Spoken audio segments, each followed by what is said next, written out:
Having spent several years as the technical leader responsible for Cisco iOS, the software that runs 70-80% of the world's internet networks, I left in 2005 to go create Multiven, to set the internet free from the grips of manufacturers of networking equipment. Before Multiven came into the picture, if you owned a Cisco software, an HP software, a Juniper software, you had to go to Cisco, HP, and Juniper to buy their service contracts in order for you to get software updates. That is illegal and anti-competitive because they use their dominant powers to foreclose the market and prevent competitors like Multiven coming to the picture. In 2008, Multiven filed a federal antitrust lawsuit against Cisco to put an end to Cisco's malpractice of forcing customers to buy its service contract in order to get software updates to correct the defects that Cisco put in the software in the first place. As we all know, uncorrected software defects can be exploited for cyber attack purposes. In April 2009, Cisco came back and offered a settlement and said, Multiven, here's a few $1 million. We'll give your customers some bug fixes, not all bug fixes, but you can't advertise the fact that you have access to bug fixes. And we said to them, if we can advertise the fact that we have bug fixes for our customers, we're not truly competing with you. And essentially they said, if you don't take it, we'll come after you. And we said, okay, we'll see you guys in court. And lo and behold, a month later, they came up with these false charges that they fabricated and filed it as counterclaims, saying me or someone under my control at Multiven viewed Cisco's website 99 times, and 5 of those times downloaded Cisco software in 2006 using a Cisco employee username and password. That is absolutely preposterous. Anyhow, they pursued this argument. Unbeknownst to us, they were also channeling this through the local prosecutor in San Jose to essentially try and criminalize competition. As if by magic, my US visa was cancelled. Because my visa was cancelled in the US, I couldn't attend the court proceedings in California. We now had to schedule the deposition in Vancouver. So we all flew to Vancouver. I flew there for 4 days, and we had 12-hour depositions per day. On the third day, I was arrested in the hotel room where the deposition was taking place on camera.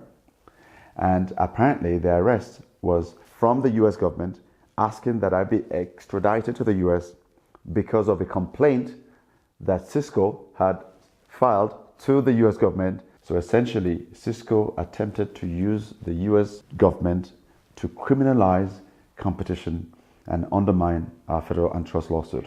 No. I'm sorry, I'm a special master appointed by the court. We're conducting a deposition in a legal proceeding. By the federal judge. Okay. After his arrest, he was in jail and had to try to get out on bail here in Vancouver. The prosecutor wrote a letter for the bail hearing urging that he be kept in custody and not released. That letter, it ultimately transpired, was filled again with things that were simply not true, and assertions that he was a flight risk, that he had history of fleeing, etc. Allegations about him that were not true, so as to make him look like a shifty character who for some unknown reason was briefly going to be in Vancouver and needed to be arrested. They did not explain that he was being questioned under oath in front of American officials because a special master had been brought up to preside over the deposition in Vancouver. But the court here ultimately did release him after 28 days, I believe, on bail. And then he faced approximately another 10 months or a year here in Vancouver waiting for the extradition hearing. So he had a difficult situation to face here because his family were back in Europe.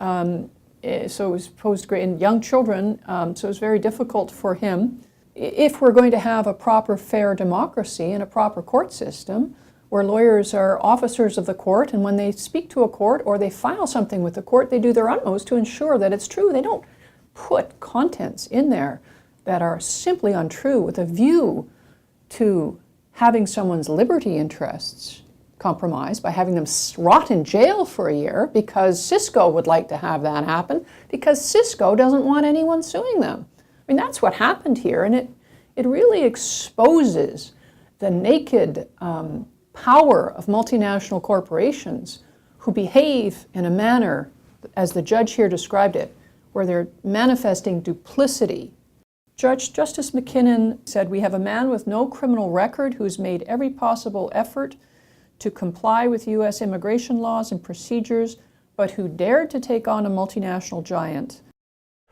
On July 19, 2010, Cisco settled Multiven's federal antitrust lawsuit by making software bug fixes, security updates, and patches available to our customers. This unprecedented move made Multiven the first, until today, the only company on earth that's able to independently and objectively maintain Cisco and all other networking equipment around the world.